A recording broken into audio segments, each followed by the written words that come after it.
Hey, I'm Talisa. And I'm Sarah, Welcome to the Shit Show. a half-assed true crime podcast. Welcome back. Hello, how do you do? So we are pre-recording this to go out whenever this goes out because Sarah's leaving me. Yes. I'm going to be all alone for a week. So if for some miracle reason the video works out on this, we're not scrubs for 2 weeks in a row wearing the same outfits.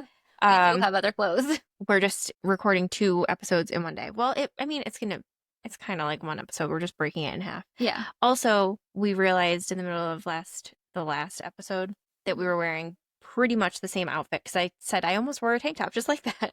And we're like the same clothes. Yeah, we're wearing the same tight, like ribbed High neck tank tops, just different colors. And I almost wore my sweater that looks exactly like the one Talisa has on. We used to, when our lives weren't chaos and we could actually go to the gym. Aw. We would have to text each other to not I would say I'm wearing blue today because if we didn't, We would both show up without fail, yeah. we would always match. And I'm gonna go ahead and just say I think everybody just wants to match me because anytime Kenton and I get dressed, literally always fucking match. Well, like several times, not in the room together, we still somehow always fucking match, like without fail. So it's me. It's me. It's Sarah. Anyway, that was a riveting way to open our show. How do we want to ask for reviews from the beginning? Because that's fucking weird. We did want to kind of switch up how we gave some of our information and stuff. So we're gonna go ahead and we're gonna kind of switch it up and put some of our information more at the top of the episode versus at the end because I don't think everyone's listening. Anyone. I don't think anyone's listening all the way to the end, and I am feeling whiny. Yeah, so we're gonna change that for whiny Talisa. Thank you. So you can find us on Facebook at The Shit Show, a true crime podcast, and you can find us on Instagram, Twitter, TikTok, and YouTube at The Shit Show TCP. And the reason I wanted to move this to the front was to beg you to please go leave us a nice review on Apple Podcasts. When we stopped recording for so long, I'm not really sure what happened, but we lost all of our reviews. And not only does that just make Sarah's day, every time you leave a nice review, it kind of changes that, I don't want to say algorithm but pushes us out more to more people. Yeah. So please just do that. And if you don't want to leave a nice review, but you still want to make Sarah's day, you can email us about literally anything at shitshowtcp@gmail.com. Also, liking and commenting on Spotify would be cool. Just be like, hey, I liked this. Yeah.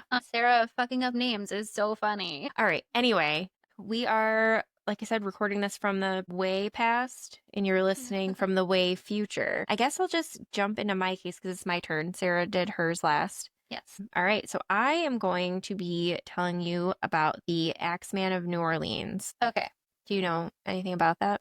I'm going to need more information. Okay. So I picked this case because last time we recorded, I let all 15 of you know that I am getting divorced. Yeah. And Sarah and I have talked about what we're doing. I'm going to make a trip to New Orleans after I get divorced because that's someplace I've always wanted to go, and it has not happened. So I was like, oh, I'll look up places from there or whatever, or places from their stories or whatever. And the Axeman of New Orleans is something that I've known about, but I've never really dove deep into. Yeah. Whatever. I think it's more of a well-known case, not whatever, but obviously not if you don't know. I, again, need more information. There's a lot going on up here. Is there? I mean, yes and no. Sorry, that was mean. Okay. And pre-warning, I wrote this and then restructured it and then haven't looked at it since. So worst part of editing this is going to be the pauses where I'm reworking it in my brain. Maybe the new one will help take the pauses out more easily. Maybe. Okay. So the Italian community called New Orleans home for many years, further growing as Sicilian immigrants came to Louisiana to satisfy a post-Civil War demand for labor in the sugarcane fields. Through really being frugal people and hard work, a lot of Italian immigrants could amass enough capital to start their own businesses. And many of them, for whatever reason, were through grocery stores. So you would have, and now I'm 2 sentences in, I'm already going off from what I wrote down. So you'd have the owner of the little grocery store, and they would usually have living quarters either in the back or on maybe a second story. Yeah. And that was super common. In 1880, people of Italian descent owned around 7% of New Orleans grocery stores. By 1920, about half of those were Italian-owned. Despite the success, unpleasant stereotypes clung on to Italian immigrants. It was mostly just things like their distrust of authorities. So this group of people was really distrustful of authorities, and it would lead them to settle their disputes, quote unquote, the old-fashioned way. Okay. Okay, so like that's really just how they would settle disputes anyway. In Right. Italy, they would just hash out themselves. They didn't trust authorities. They weren't whatever. So they brought that over to America. There were many shootings and knife fights, specifically on Decatur Street, and that area was nicknamed Vendetta Alley. Like, Okay. the fear of immigrant crime culminated in 1890 and into 1891 with the murder of the New Orleans chief of police, David Hennessy. He was a very popular official, and he was met with gunfire as he arrived home on the night of October 15th, 1890. He was fatally wounded, and he insisted that it was a group of Italians that attacked him. Okay. He'd previously been involved in a violent dispute between two Italian factions, and I wrote the last names here, but I'm the most white. The Provenzanos It makes me so happy that you also are struggling with the names. and the Macrangus. Sure. We'll go with that. Sounds good to me. All right. New Orleanians. On paper, it looks right. The people of New Orleans found it very easy to believe that Hennessy's murder was connected with the feud, and that organized Italian criminal gangs in the press were often, obviously, we know this now, but then it was like a new thing coming over from Italy, the mafia. So it was he got killed, and everybody was like, oh yeah, it was the mafia. The police arrested a number of Sicilians who were to be tried in two groups. After an initial set of acquittals, a mob stormed the jail, murdering 11 of the accused. Jesus. They lynched some who had been acquitted as well as some who had not yet been tried. So that, I think, could be its own story. Like, Yeah. this was like restructuring and rereading stuff. I was like, well, maybe I should look that up a little bit more. But I was like, I don't know, this is already long enough. So at this time, like, I know we think of like the Italian mob as like organized crime. Right. Right. But like at this time, it was not really like a secret criminal organization, but more of a form of social organization that had been developed in Sicily. Yeah. Like, this is how we as a people handle things. Yeah. This one historian, I have a quote here for him, where it was more of a form of behavior and a kind of power, not a formal organization. Yeah. Okay. On the other hand, there was a type of extortion in a group of people known as the Black Hand, which were a group of Italian immigrants, but not like, I really struggled with this because like when I think of the mafia, I think of organized crime. Right. Like, and this is not that, but they were like wannabe kind of organized? Connected. Like the families were kind of growing, that type of thing. I'm talking a lot with my hands right now. Italian. Where am I? The Black Hand. So this was what they would do is they would basically find a victim, threaten the victim with violence if the money demanded wasn't paid. And this was going on in Italian communities all over the United States. So lots of extortion. And I guess this kind of disappeared as descendants of immigrants became more like, quote unquote, Americanized, and were able to like, or were willing to report this to police. Yeah. Okay. So citizens of New Orleans really kind of put the vendetta, the mafia, and the Black Hand kind of all together, interchanged the mafia, the Black Hand, and really they would refer to like any criminal organization as that. Oh. So given the history, it wasn't entirely surprising when the people of New Orleans suspected that the attacks on Italian grocers might be connected to a vendetta or Black Hand blackmail attempts. So with kind of the history of the culture of the area out of the way, we could talk more about the quote-unquote Axeman of New Orleans. Okay. So this was a serial killer that was active during, was it said to be active during 1918 and 1919. Press reports during the height of the panic mentioned similar crimes as early as 1911. But it's kind of into question whether or not they were all connected. But either way, don't worry. I'm starting with those ones because I think that they might be connected. Okay. And it actually goes back to 1910. So on August 13th, 1910, Harriet Crudy was awake at 3 a.m. for what reason? We don't know. just sometimes you can't sleep. Why was it always old-timey cases? People were just randomly awake at 3 o'clock in I the morning. think I think people are we've talked about randomly that before. people are randomly awake now though, right? Like I don't know why. Yeah, Savannah sends me shit at like 3 o'clock in the morning. When I wake up the next morning, I'm like, bitch, go to bed. take that one sentence. I'm so sorry. So at 3, I think she was just like laying in bed, not sleeping. Right. Because like what else are you gonna do in 1910? I mean, There's no phone to scroll on. You know what I mean? So like maybe half asleep, half whatever. But all of a sudden she realized a stranger was standing over her. And the stranger was waving a bloody meat cleaver while demanding money. Waking up and coming to her senses, she saw her husband lying in a pool of blood. So she gave the shadowy figure all of the money in a box under her pillow. Pillow or bed? I'm not really sure. I hope bed, because that's uncomfortable under your pillow. Satisfied by this, the man walked out of the room. He took the Crudy's caged mockingbird and then made his way outside. That's fucked. He dropped the meat cleaver in the yard, jumped the fence, and then walked another block until he came to another stoop, and then he freed the bird. I'm torn on if it's fucked anymore or not. You're setting a bird free, yes, but if that bird was bred and kept in captivity, do they know how to live outside of that? Yes, I'm more worried about the bird than the I was gonna say, bludgeoned husband. what about the husband? I get it. We clearly know this Sarah cares about animals a lot. Yeah. Is there more about the husband? Because I am very confused. Like, why not just ask the husband for the money? Why did we have to bludgeon him first? I think it's butcher. pretty common for home break-ins or whatever that you want to like subdue the husband Yeah, first, the bigger threat. Okay, could we not have like tied him up? Would that have been as quick as Okay, but me cleavering a sleeping man in his sleep? A sleeping man in his sleep. How many times can I say sleeping? We just want to make it clear that he was asleep. He was not awake. Okay. So when police arrived on the scene, they could reconstruct kind of what happened. The intruder had used a railroad shoe pin to force the kitchen door open, after which he made his way through the various rooms until he came to their bedroom, where he struck August John Crudy once in the head and the chest. Hold on, time out. I have more questions. I'm so sorry. She was awake because she couldn't sleep. Okay, also I also want to point out, because part of this I just skipped over it because it sounded weird in that sentence, but they had like a mosquito netting around their bed because it's Louisiana. Yeah. Right? So I'm wondering if she was awake because she had fucking bugs swarming her. Yeah. But then if you're awake, how did you not hear your husband being bludgeoned? Maybe you're like half awake, half asleep.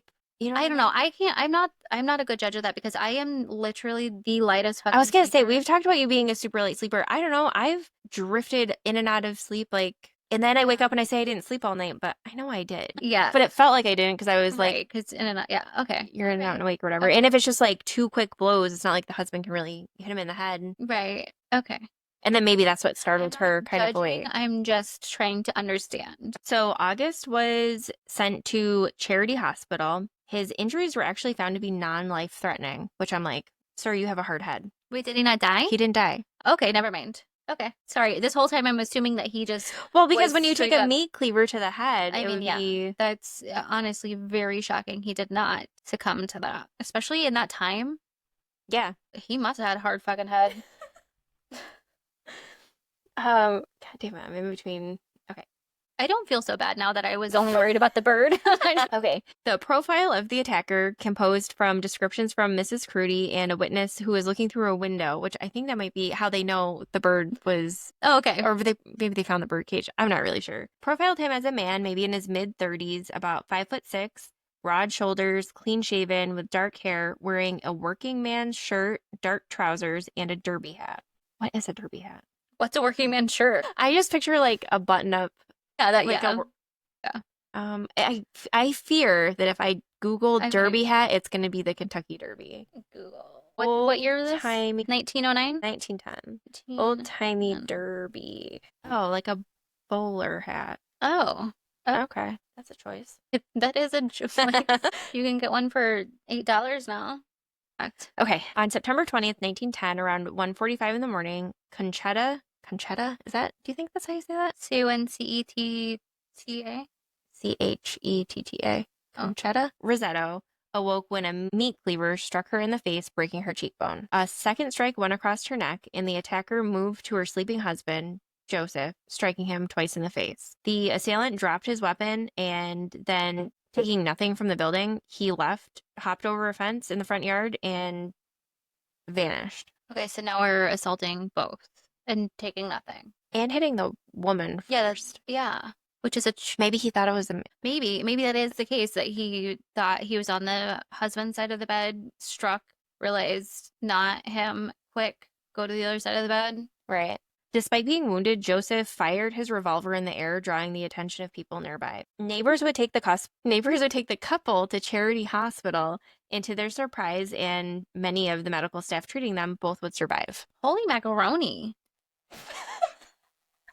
These people are lucky as fuck. Is this like the dullest fucking butcher knife possible? Everybody in New Orleans at this time slept with a helmet on. With the full face mask. Right. Once it was daylight, the police could make out some prints of bare feet in the yard. So both of these houses were grocery store owners. Okay. So this kind of gave them clues as to how this person was sneaking up on sleeping couples with no shoes on. They were like a little sneakier, Quieter, nothing squeaking. Like they identified the weapon as an item stolen from a butcher's stall several weeks before the attack. Another of these stolen butcher knives would also appear on the scene of a grocery store burglary 2 miles from the Rosettos, although like no one was hurt during that Okay. robbery. But like, why are we just leaving our butcher knives out? For real, everybody hide all of the knives. In the early morning hours of June 27th, 1911, Mary Davy was awoken by some movement in her bedroom. A strange man was ransacking the nearby wardrobe, and she asked her husband Joe what he was doing in their room. Joe, is that you? Why are you in my wardrobe? Are you putting on my dress? What are you doing?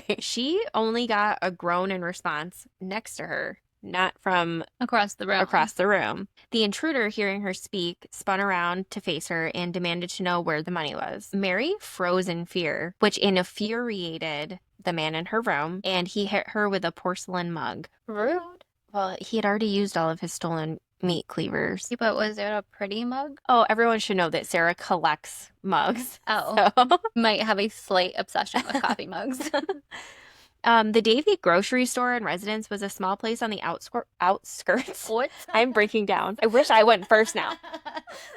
On the outskirts of New Orleans, about a mile from the Rosetto store. The attacker had gained access to the building through a window, pried open with a railroad shoe pin, and then he moved on, like, into the bedroom. That night, before he had gone to sleep, Joseph, the husband, had propped water bottles on top of the door as a makeshift intruder alarm because of the other attacks that had happened. But the burglar, my God, the burglar, but the assailant had quietly disarmed the system, giving him access to the bedroom. So like he was on it. He was looking on for it. shit. And this is how he had surprised Joseph sleeping before he could shoot into the air. Despite demands for money, the attacker hadn't stolen anything. Just broken coffee mug. Well, it didn't say it broke. Mary Davy would recover and give detectives a description of her attacker. A white man who spoke with no accent, like spoke English with no accent, was clean shaven, just under 6 feet tall, wore a working man's shirt with black pants. That's a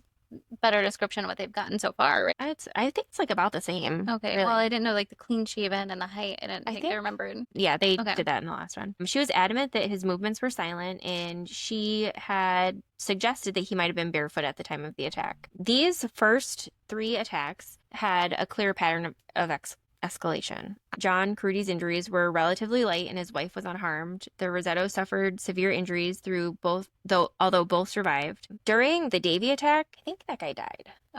Okay, this just in, Talisa sucks at doing stuff. Joseph Davy was attacked, and that's why he was just groaning next to her in the bed. That makes more sense. That makes more sense, yeah. And he died from his attack. Okay. So we have the Crudys, pretty light injuries to the husband, wife not harmed. The Rosettos suffered severe injuries, but both survived. The Davy attack, the husband was hit with such brutality that it caved a 15-degree angle into the mattress. Jesus. So that's the escalation. It's said that this suggests that the Axeman's spree might have started just as burglaries, but then he really sought and craved physical confrontation. Yeah. If he was responsible for all of them. Because those are...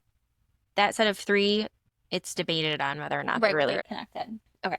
So I'm not sure if you remembered when I covered Jack the Ripper, but in that case, we had a list of canonical victims who are all victims that are likely to be linked. Okay. So that one I think had 5. Jack the Ripper had 5 canonical victims, but there were some that like might be related, might not be. They're Yeah. debated or whatever. So assuming this is all one perpetrator, he took some time off and then struck again in 1918. Okay.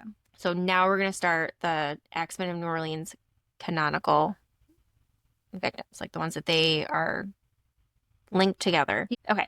So Andrew Maggio, a barber in the city of New Orleans, had just received his draft notice. It was May 22nd, 1918, and World War I was on everyone's minds. Andrew didn't want to go to war, so he went out drinking that night. Felt. Which is like, everyone has always done the same things. We all have the same brain. Yes. When he returned just before 2 o'clock in the morning to the place that he shared with his brother Jake, he noticed nothing unusual, but like, he was apparently very drunk. So Yeah. would he have noticed anything? Probably not. He's like, is this the right house? Right. That's all I care about. So Jake and Andrew's rooms were like adjacent to the home of their married brother, like attached. So this is another grocery store with living quarters in it. Their rooms are attached to it, but like kind of separate living quarters. So attached to the home of their married brother, Joseph Maggio, and his wife, Catherine. On the morning of May 23rd, Jake woke up around 4 a.m. He realized that he had been startled awake by some noises that sounded like groaning. Like, you know, you wake up and you're like, what the fuck was that noise? It could have been a gunshot. It could have been thunder. Like, could have been a ghost. Could have been a ghost, which Sarah's house is haunted. We didn't talk about that. We didn't. And I forgot to tell you about the other night. We can do it at the end. Yeah. Write ghost down somewhere. Ghost. So listen to the end if you want to hear about Sarah's ghost. Yeah. So these noises were coming through the wall from the room where Joseph and his wife slept. Jake got up and knocked on the wall to get their attention, but didn't get a response, so he knocked louder and again got nothing. He was now kind of worried, so he woke up his brother Andrew, but it was difficult because Andrew had just gotten home just a couple of hours later, earlier, drunk. Finally, Jake got him up and together they went into Joseph's living quarters. To their alarm, they found evidence of a break-in. A wooden panel had been chiseled out and removed from the kitchen door. So it was like on the ground next to the door with the chisel on top of it. They got into the house through the kitchen, around to the hallway, and they entered Joseph's bedroom. He was on the bed with his legs draped over the side, and Catherine, his wife, was partially laying on top of him. When Joseph saw his brothers, he tried to stand up, but fell over, like half out of bed, so he was still alive. They ran to check him and found that he was barely alive, with deep bloody gashes on his head. Catherine was already dead, lying in a pool of blood. And they obviously called the police immediately. Yeah. The killer had cut the couple's throats with a straight razor before bashing their head in with an axe. When law enforcement began to investigate, they found the bloody clothes of the murderer, like he had changed into a clean set of clothes before fleeing the scene. Police ruled out robbery as motivation for the attacks because nothing was missing. Okay. Like there was money and valuables left in plain sight. Near the couple's home, there was a message written in chalk that read, quote, "Mrs. Joseph Maggio will sit up tonight. Just write Mrs. Tony," quote, which is just like, I hate old timey. We're leaving words out. My brain cannot. Okay, so we're a drastic escalation if these are connected to the previous ones. Right. But remember, there was like 8 years. Yeah. Could the killer have gone somewhere else and escalated somewhere else and then returned? Right. Or investigators immediately questioned several people, but all were released for lack of evidence. What evidence do you have to go off of? Nothing. Yeah. Did the brother survive or did he die? The brother? Yeah, you said the wife died. Her husband. Yeah, sorry. They both died. Okay, sorry. I was like, the brother was drunk. No, their other brother. Okay, yeah, I couldn't remember. Also, I don't know if you remember in Jack the Ripper, and I didn't even think about this when I was typing this up, but there was like a weird message written in chalk at one of those crime scenes too. I vaguely do remember. What time frame are we in? In 1918. 1888. I'm gonna go on a limb and say, are these connected? I don't think so. Yeah. There's no like. It's the chalk. It's just the chalk. Just because they had chalk in New Orleans doesn't mean it was Jack the Ripper. The razor was found to belong to Joseph's brother Andrew, who owned a barber shop in the area. His employee Esteban Torres told police that Andrew had taken the razor from the shop 2 days before, saying that he wanted to have a nick honed from the blade. Okay. So then police are looking at Andrew like, right. You didn't want to go off to war. Did you murder your brother and his wife? Andrew blamed his failure to hear any noise related to the attack itself on his intoxicated state. Yeah. Like, I got home and I passed out. Right. Or what if it happened before? Well, no, because Joseph was still alive. Yeah, barely. Ugh. Police really seemed shocked that he didn't hear anything during the attack, but like, Have police never been drunk? maybe not that drunk. I don't know. So Andrew was briefly the police chief's prime suspect in the crime, but he was released after investigators were unable to break down his statement. Like he stuck to Right. the story that he had and all that. A little more than a month later, another couple was attacked in the early morning hours of June 27th, 1918. Louis Bessemer, a grocer, and his mistress, Harriet Lowe, lived in quarters in the back of the store. So John Zanka took a delivery of bread to Louis Bessemer when he found the store was locked up tight, which was super unusual. So Mr. Bessemer was always up early and waiting for this. It is worth noting that he was a native of Poland, so he was not an Italian immigrant. Okay. But was a grocer in the area. Yeah. The delivery guy, what was his name? John? I put his last name and I hate when I do that. Went around to the side door to knock and he heard movement inside, which he was like, oh, okay, like they're getting up. They're getting up. They must have slept in. I don't know, whatever. Shit happens. But when Louis opened the door, John was shocked to see his face was covered in blood. Louis Bessemer said that someone had attacked him and he pointed with a shaking hand towards his bedroom. So John went to look and found Harriet Lowe covered with a blood-soaked sheet. She had an awful, terrible head wound and bloody barefoot prints led away from the bed. Louis had been struck with an axe above his right temple and Harriet was hacked over her left ear. Though badly injured, both were still alive. Louis Bessemer stated to investigators that he had been sleeping when he was attacked with a hatchet or an axe. Mm-hmm. I feel like they're like interchangeable. Like I feel like a small axe is the same thing as a large hatchet. Yeah. I don't know. Almost immediately, police arrested Louis Obacon, a 41-year-old Black man who had been employed at the grocery store for just a week before the attacks. No evidence existed that could prove that now we have two Louises, Louis Obacon was guilty. Police arrested him, I think, probably because he was Black. Yeah. Stating that he had offered conflicting accounts of his whereabouts on the morning of the attack. Louis Obacon was later released as police were unable to gather any evidence to hold him. Okay. Which is surprising for the time. Honestly, yeah. Though the crime did make the newspapers, of bigger note to some was the scandal of the mistress. Okay. So I saw you perk up when I said mistress. Okay, well, because my thought process was, is she a mistress because they're living together and not married? Or does he have a wife that he's got shacked up somewhere else? Okay, so Harriet Lowe became the center of a media circus as she continually made scandalous and often false statements relating to both the attacks and the character of Louis Bessemer. After Louis Bessemer fell under suspicion of espionage following the discovery of foreign written letters in his possession, Harriet told police that she thought that he was a German spy, resulting in his immediate arrest. Okay, that's a turn. He was released 2 days later, though. Okay. So after the attack, one side of Harriet's face was partially paralyzed, and on August 5th, she had a surgery performed in an effort to correct that. 2 days later, she died. No. But before she passed, she told authorities that she suspected it was Louis Bessemer who had attacked her. Okay. And himself with the fucking hatchet, axe, whatever. You could just That's just as bad as the one lady that they said committed suicide when the stabs to the back of her fucking head. Yeah. Dozens of stabs. Right. And she supposedly committed. Okay, sorry. That's a whole nother thing. That is a whole. Someone. No dibs. Okay, so Louis Bessemer was then charged with murder and served 9 months in prison before being acquitted on May 1st, 1919, after a 10-minute jury deliberation. Yeah, because what the fuck? Like, do you think that's what the people of the jury said? Yeah, they were sitting there during the trial. I couldn't think of it.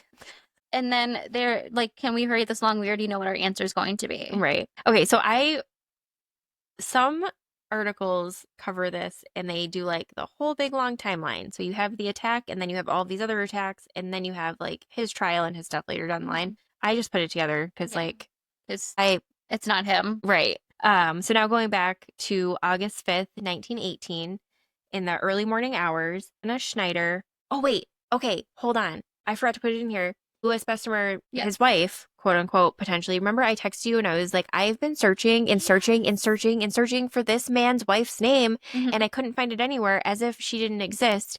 I think that what you said about it was scandalous and she's and Harriet was a mistress because they were living together and not married. Yeah. I couldn't find any evidence that he had a wife. Had a wife. Yeah, I'm gonna go with. And I tried for hours. I remember you saying that. I do remember that now. Yeah, I think it's more along the lines of she was seen as a hooer for living with a man while not married. Yeah. Okay. So anyway, that was a tangent all on my own. So August 1918, 28-year-old Anna Schneider, who was 8 months pregnant, awoke to find a dark figure standing over her and was bashed in the face repeatedly.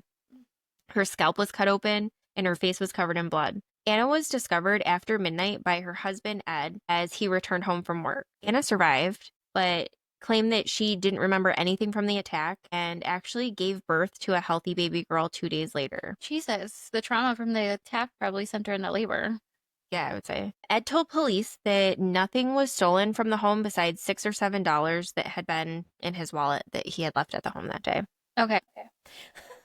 No, I'm just like, if we're axing people, like we're going about everywhere, like we're sneaking in and attacking people, but clearly you have to realize that like you're not actually killing most of them. Like you're leaving a trail, but I guess like You're not actually, but I'm surprised that as a murderer, like they haven't learned from past mistakes because then that. but they're getting away with it, so it's Yeah, but for how long? You know, like you're leaving. You bitch, if you're telling me on some case right now, I swear to God. God damn it, Lisa. Okay, ruin the rest of my life. Come on. okay. When the newspapers ran the story, they really spread fear to the population with bold headlines like, "Is an Axeman at large in New Orleans?" Yes, yeah. Clearly. But I think like just like the constantly reporting on it, Right. like with any crime or set of Yeah. a spree of crimes or anything, people become more vigilant and worried. Well, yeah, the one guy tried to like set up a little booby trap, Right. and it didn't work. That was in the first set. So axes and chisels were found outside of several people's homes. A few claimed that they had scared a potential intruder away. And like police were just like inundated with a billion tips. Yeah. I saw this guy jumping over this fence. I saw somebody with a weird bowler's hat going, like. I saw somebody with a mockingbird. No, the mockingbird's gone. And that was also from the first set. I know. That would be the thing that ties them together. An ex-convict was arrested shortly after Anna's attack, but was later released due to lack of evidence. Because what evidence do they have? Right. We're not fingerprinting. There's no DNA. Just hazy. He's using axes and shit that he steals from other places and finds. Not like he's got his own specific murder weapon. Right. Everybody's got an axe in their backyard. It's 1918 and right. On August 10th, 1918, Pauline and Mary Bruno awoke to the sound of commotion in the adjoining room where their elderly uncle, Joseph Romano, resided. Upon entering the room, the sisters discovered Joseph had taken a serious blow to the head, which resulted in 2 open cuts. The assailant was fleeing the scene as they arrived, but they were able to give a description of a dark-skinned, heavy-set man who wore a dark suit and a slouched hat. That's different than before. That is different than before. Romano was able to walk to the ambulance once it arrived, but he died 2 days later due to the severe head trauma. Yeah. Other clues of this crime were similar to previous ones, like the scene was ransacked, but nothing was stolen. The killer had used the owner's hatchets from the backyard, and panels of the doors or windows were chiseled away to gain entry and the majority of the victims were Italian, minus one. Yeah. Bessemer. I pointed this way, like that guy. John D'Antonio, a then retired Italian detective, made public statements where he hypothesized that the man who had committed the crime, who had committed the recent murders, was the same man who had killed the people from the 1910 and 1911 attacks. He described I think a lot of people had just kind of like forgotten. It's been 8 years. Yeah. Or whatever. And he was like, no, when I was an active detective, these were happening and this is very similar. So he said, he described the potential killer as an individual of dual personalities who killed without any real motive. This type of individual would likely have been like a normal law-abiding citizen who was just overcome by an overwhelming desire to kill. He later would go on to describe the killer as like a Dr. Jekyll, Mr. Hyde type of situation.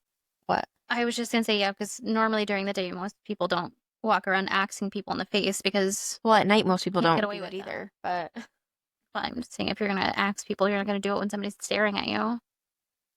You can say who you are. that's true. On the night of March 10th, 1919, Italian immigrant Charles Cort Cortimiglia and his family, so his wife Rosie and infant daughter Mary, were attacked in their residence on the corner of Jefferson Avenue and 2nd Street in Gretna, Louisiana, which is a New Orleans suburb, so not So we're right branching in the out. city. Oh, Maybe people are looking too closely to what's going on in their neighborhoods in New Orleans. Upon hearing screams from the residents, grocer Orlando Giordano rushed across the street to investigate.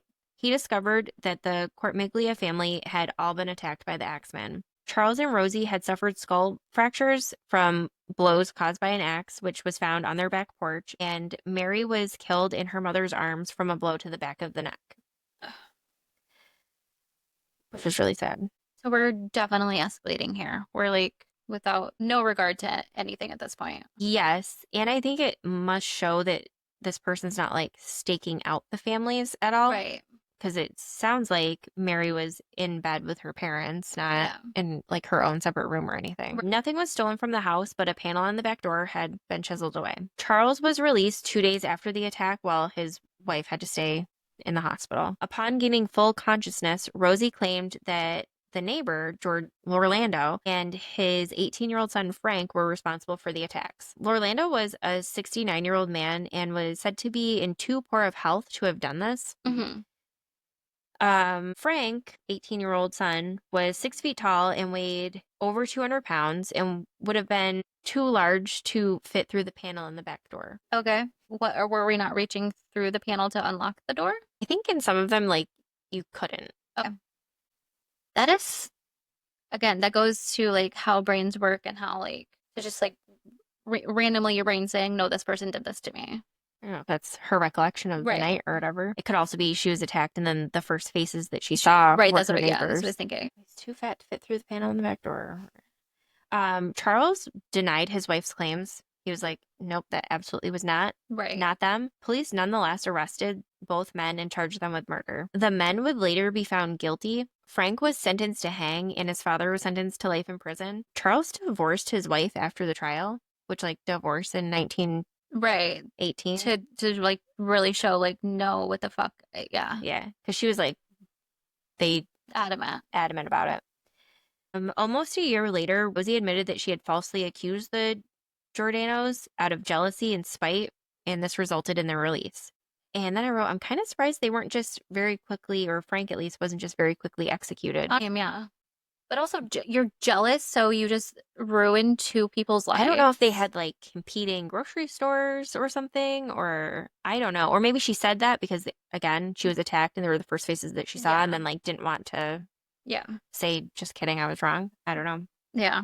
Okay, so then a new twist came upon the scene when the Times-Picayune newspaper received a taunting letter on March 14th, 1919 that promised another attack. If you know anything about this, it would be like this letter. You don't know any of this? I haven't so far.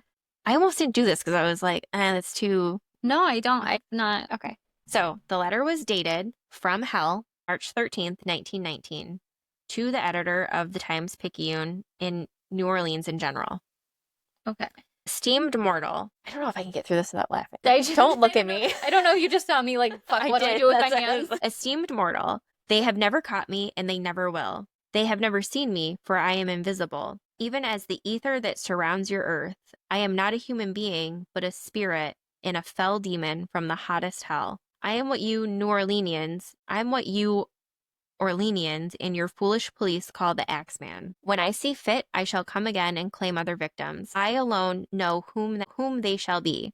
I shall leave no clue except my bloody axe, besmeared with the blood and brains of he whom I have sent below to keep me company. If you wish, you may tell police to be careful not to rile me. Of course, I am a reasonable spirit.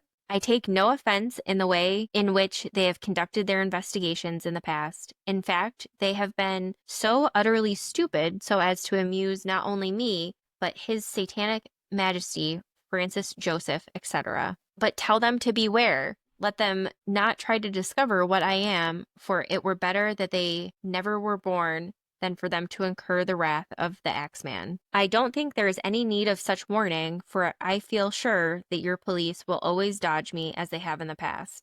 They are wise and know how to keep away from all harm. Undoubtedly, you Orleanians think of me as the most horrible murderer, which I am, but I could be much worse if I wanted to. If I wished to, I could pay a visit to your city every night. At will, I could slay thousands of your best citizens, for I am in close relationship with the angel of death. Now, to be exact, at 12:15 o'clock, earthly time, on next Tuesday night, I'm going to pass over New Orleans. In my infinite mercy, I am going to make a little proposition to the people. Here it is. I am very fond of jazz music. Shut the fuck up. Okay, I'm sorry. I've been trying to. So I'm like trying not to look at you, but I also have her video on the screen too. And I'm like, I need to get through this. Okay. I am very fond of jazz music, and I swear by all the devils in the nether regions that every person shall be spared in those house a jazz band is in full swing at the time I have just mentioned. If everyone has a jazz band going, well then, so much the better for the people. One thing is certain, and that is some of the persons who do not jazz it on Tuesday night, if there be any, will get the axe. Well, as I am cold and crave the warmth of my native Tartarus, and as it is about time that I have left your homely earth, I will cease my discourse, hoping that thou wilt publish this, that it may go well with thee. I have been, am, and will be the worst spirit that ever existed, either in fact or the realm of fancy. And signed, the Axeman. So we're just like fucking with people, like to see if we can get them to play our favorite music at this point. Because did people do it? So, per the killer's statement that no one listening to jazz music on March 19th would get the axe, the music flowed from homes across much of the city. Dance halls were filled to capacity, and professional and amateur bands played jazz at parties at hundreds of houses across town, and no one was killed. Imagine this guy is just in a jazz band and wants to get picked up more so like this is. I think I have it in here. Like, that's a theory somebody. Okay. What a fucking, like. That was so hard for me to read. I don't know how, honestly, I don't know how you made it through reading the entire thing because I would have not. There's just so much. Like, is this our original satanic panic? Like, we're trying to cause? I don't know, but again, I think Jack the Ripper wrote letters and stuff. He didn't call himself like a spirit, I don't think, but he wrote taunting letters. I think it's just some shithead. I don't know. I know. I also want to know, like, what were they tripping on while they wrote this? I don't even know how else to address that. It's just, I just love the shut the fuck up. I couldn't hold it in anymore. Okay. So that was March 19th. Okay. No one dies. Everybody is jazzing it Jazz from that. the letter. Okay. On August 10th, 1919, grocer Steve Boko was attacked as he slept in his bedroom by an axe-wielding intruder. Boko awoke during the night to find a dark figure looming over his bed. When he he got knocked out by the blow to the head. When he woke up, he ran into the street to investigate the intrusion, which I'm like, buddy, how are we running? Right. That's where he found that his head had been cracked open. So, like, he didn't know, really. He just woke up and was like, what the fuck happened? He ran to the home of his neighbor, Frank Ganuza, where he lost consciousness again and collapsed. Nothing had been taken from his home, yet once again, a panel on the back door of the home had been chiseled away. He recovered from his injuries, but couldn't remember any details of the attack. Yeah. On September 2nd, a local druggist named William Carson escaped the Axeman when he fired several shots at an intruder who had broken into his home. The killer had left a broken door and an axe behind. So apparently, the spirit is afraid of guns. Yes. So. Oh, I was going to say with the one that you were talking about previous to this one, that I was surprised that more people aren't sleeping like with a gun in their hand or. I'd be sleeping with an axe to be like, axe for axe, motherfucker. There's like, no. I don't know, like, how, if everyone had guns, and, I mean, yeah.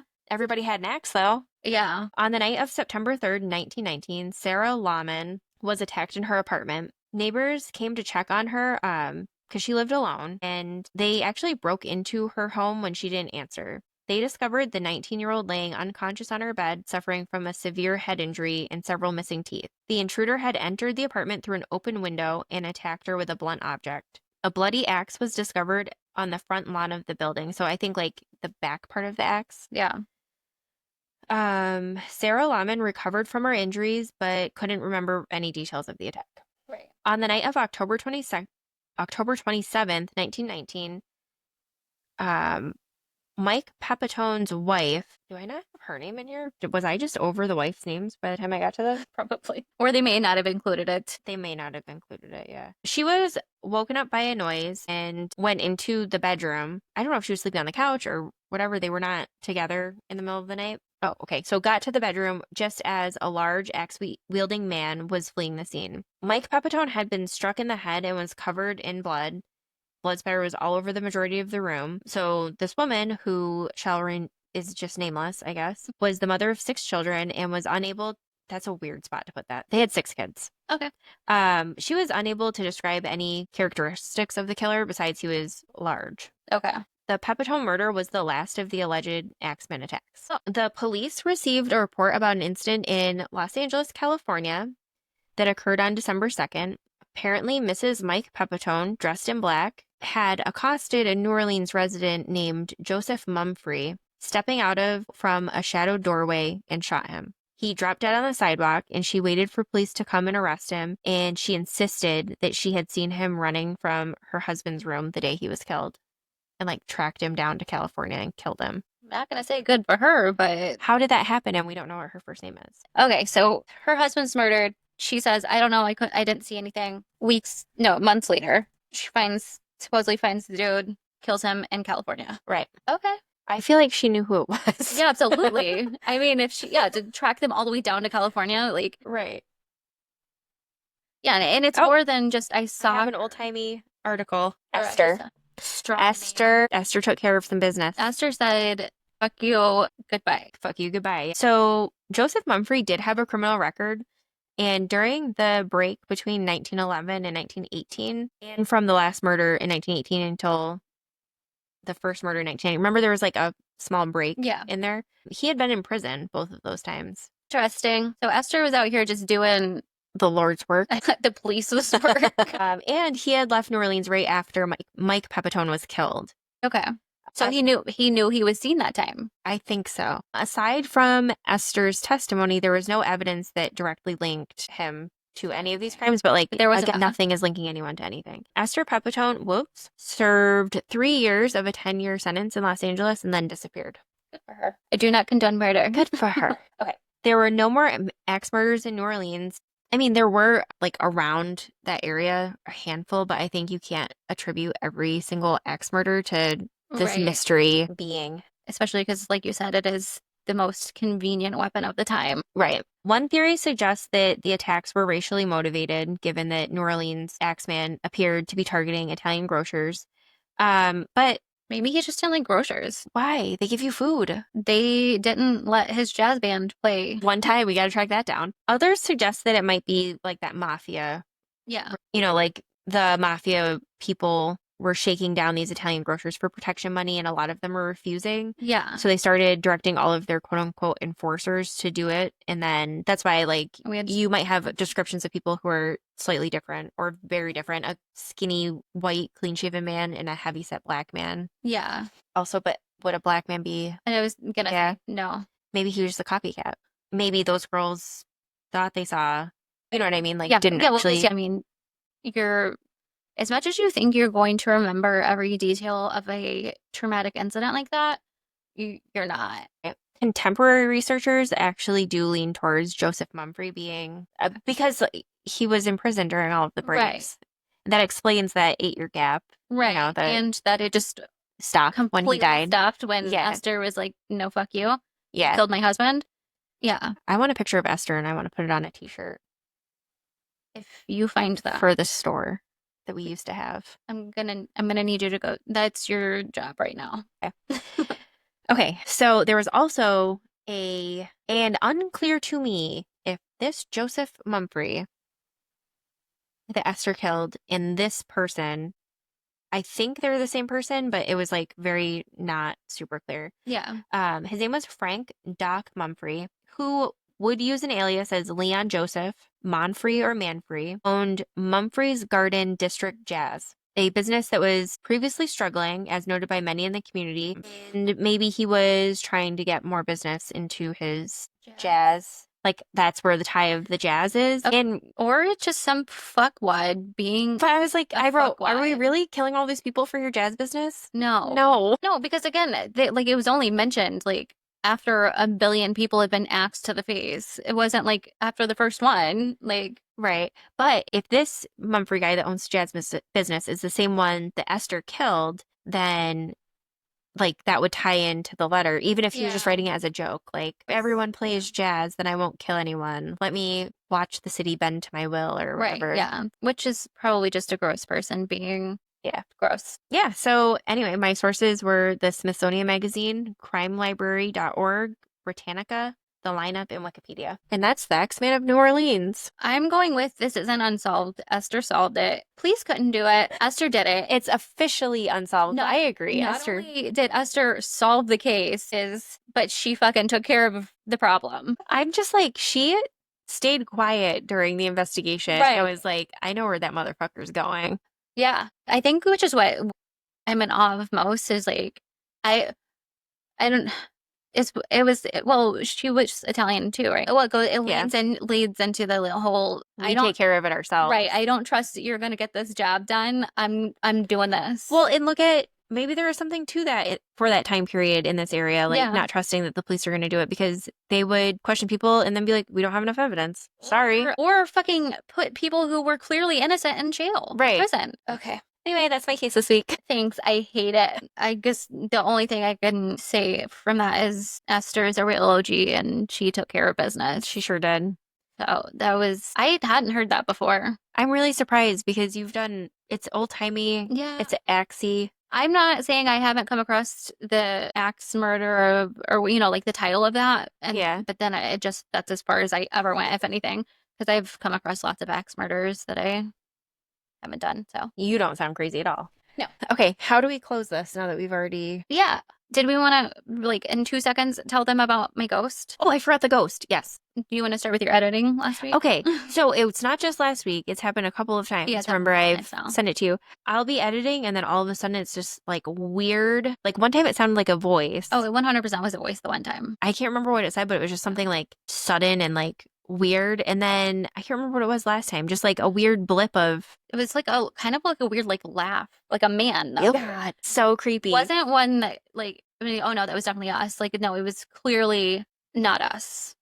The other night, Friday night, when we should maybe also say that you have believed there was a ghost here forever. Oh, and yeah. have like video of shit flying off walls and stuff. Shelves, yeah. Shelves. So yeah, our ghosty, as I like to call him, I'd say he's a him too, because why wouldn't it be? Because you have his voice. Just true. For years of us living here, like things would just randomly fall off shelves in the garage, and like things that have been like in place for years, and then all of a sudden, it just like boops off the shelf, and nothing else is moving, and nobody's in there, like because we have a camera in there. And then there have been many times I've seen somebody go past my shower curtain, which I think I've mentioned. I don't know if I've mentioned that on here before. No. So that's definitely happened. To the point where I was yelling, thinking it was Kenton, and then he never came in there. So I text him. I'm like, "Did you just walk through the bathroom to fuck with me?" And he's like, "I've been sitting on the couch watching TikTok this entire time." I'm like, "Cool. Thanks, I hate it. So there's that. And then the other night we were over in the bar, like, which is on the other side of my basement, playing darts. And like we had stopped because we were talking something, and then we heard something fall over on this side. So then I just kept fucking with him and told him the reason I was winning darts was because the ghost was helping me. But yeah, so our house is for sure haunted. It seems fine to me. It's fine. Yeah, just as long as he doesn't mess with our audio. Maybe one of these times he's gonna pop in and be like, "No, that guy really did do it." Say something like that we can hear, and I'll put you on the show. We will share you. But yeah, so my house is for sure haunted. I don't get any bad vibes, so it's fine. Yeah, whatever. Yeah, we're not going to do the whole spiel again because we did it at the top, but I'll just say, obviously follow us everywhere and share us with your friends. Yeah. And that's all we have for this week. Thanks for listening. okay, bye. Okay, bye.